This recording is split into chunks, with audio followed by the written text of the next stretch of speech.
Hello, kia ora. It's Tuesday, the 7th of July. Thank you for joining me as we continue to track the northern low that is producing heavy rain around the upper South Island.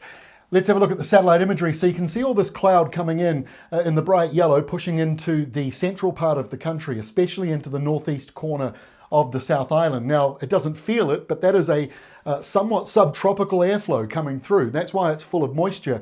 Mix that up with the colder change. That's why we're still getting some snow in the mountains and ranges. But at the moment, a little bit of a break with the snow showers in some areas, but that is likely to return over the next few days as this area of rain and snow moves further northwards into the North Island. And that won't happen until the low up here, circling around Northland, moves out to the northeast of the country. The centre of the low itself has patchy rain and showers, a few downpours. You can see a few isolated thunderstorms, mostly out at sea. So we could still see instability as we go through today and this evening with showers and downpours that could pop up anywhere around the upper half of the North Island. And we've got drier skies at the moment through central parts of the North Island and also around southern parts of New Zealand, although still a fair bit of cloud around some places. Here's the lightning strike map that we've just launched at Weather Watch. This is the free version. Here you can see it's a slightly delayed version. If you look at it now, the numbers would have changed, but you can see here 40 lightning strikes off the coast of Northland and 21 off the coast there of Bay of Plenty, a couple of other ones around it. So as the low spins around northern areas, some of those thunderstorms might pop up over land. And if you want to zoom in more and have real-time alerts, you can upgrade within the Weather Watch app. And like I say, we'll talk about this more perhaps when we get a proper thunderstorm outbreak around the country. But let's have a look at the situation this afternoon, 3 o'clock Tuesday. You can see the low pressure zone here, just near the Bay of Islands, the centre of it. The low itself is not overly stormy, but because we've got a big high pressure zone over Tassie, possibly their highest ever air pressure recorded, I saw today from Weather Zone over Tasmania. So a very powerful high pressure system out to our west, low pressure up to the north of the country. That's why you're seeing all the isobars here over the Tasman Sea in particular, strong southerly winds out there. We've also got strong winds into some parts of the South Island, and once more that's due to high pressure. It's a separate system of high pressure which is east or southeast of Dunedin. So the heavy rain continues around Kaikoura and Marlborough, North Canterbury, and that'll be falling as snow the higher up the mountains you go.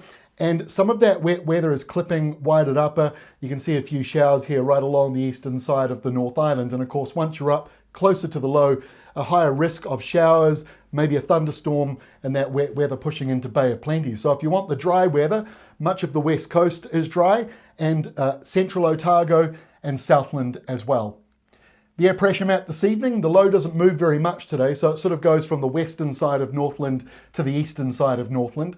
The area with the wind through central parts of the country, coming in through Cook Strait, the Marlborough Sounds, coastal southern wide at upper in Wellington. And then as you come down, those winds come down into North Canterbury as well. Then they kind of fade out where you can see more high pressure to the south.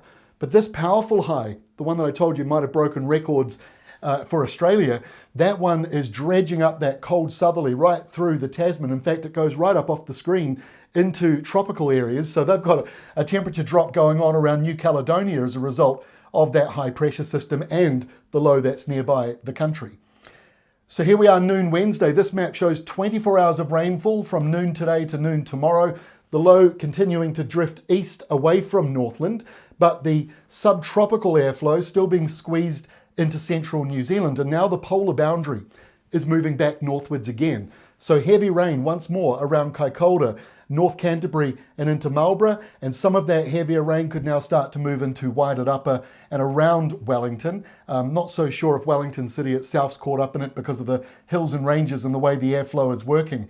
But as we go through Wednesday and later into Wednesday night, some of that wet weather will start to slide further up towards Hawke's Bay. Rainfall totals here around some parts of Marlborough are still up around 80 millimetres or more. I'm seeing rainfall totals over 200 millimetres over the next few days. So we're going to show you that 7-day rainfall map in a moment. The other feature with the polar boundary going northwards here, colder weather returns across the rest of the South Island. So snow flurries once more above a few hundred metres by the looks of it, and wet weather mostly along eastern and southern parts of the South Island. The west coast once again mostly dry. In the North Island, still that instability around the north, but as the winds turn more southeasterly, that tends to dry out areas like around Central Plateau, Waikato, and up towards Auckland. It just depends on the exact line of some of these western showers. They might drift further inland during the day.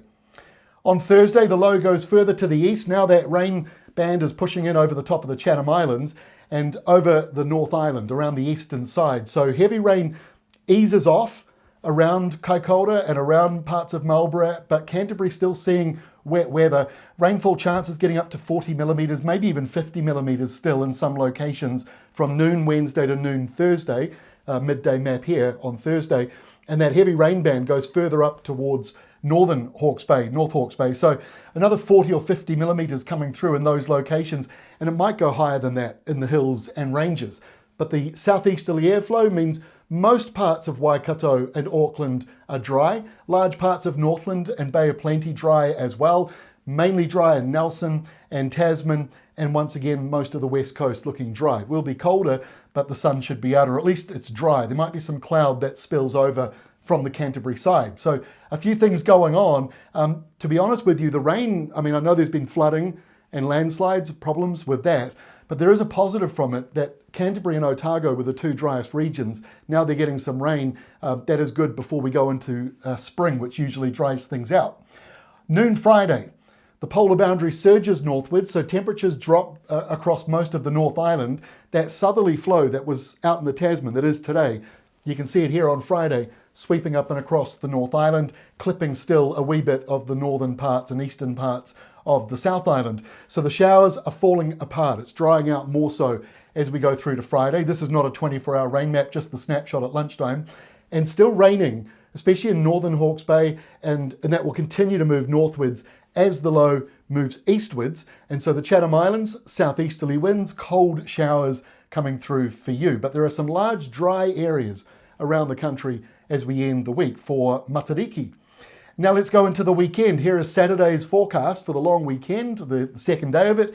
We've still got southerly winds and showers along the eastern side of the North Island. Maybe one or two coming in around South Taranaki, but it does look fairly dry for the rest of the North Island. Usually that southeasterly wind brings some clear skies the further north you go, like Bay of Plenty, Waikato, Auckland, and some parts of Northland. Most of the South Island is dry. Light winds for you as we go through Saturday, but there could be a few showers around Stewart Island and coastal parts of Southland and Fiordland. And if you're on the Chatham Islands, colder with that southerly wind and the polar boundary going north of you. Feel wintry on Saturday. And on Sunday as well, that polar boundary going further northwards into the northeast side of the North Island, so up to East Cape, Bay of Plenty. You'll still feel cold even up around Northland and Auckland, but hopefully if the sun's out, there might be a couple of showers around Whangarei and the Bay of Islands. It should be a pretty pleasant day with the winds easing back. High pressure is over the South Island, so light winds for you. And because the high is now moving eastwards, going to move out to sea, now you see the northerly winds coming in behind it, which means we kick off next week with a change. Stormy low down here in the Southern Ocean area. That's going to produce windy westerlies coming into the country. So northwesterly winds start.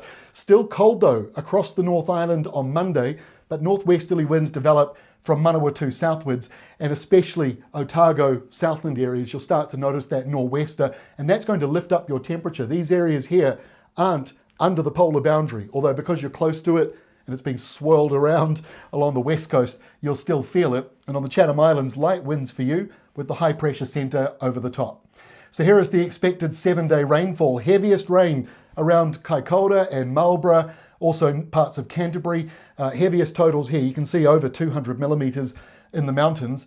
And some of that heavy rain, over 100 millimetres or more, coming in for parts of Waited Upper. And that rainfall sort of tapers off as it moves northwards over the days ahead. Driest regions, Bulla and around Waikato, King Country, and maybe southern parts of Auckland.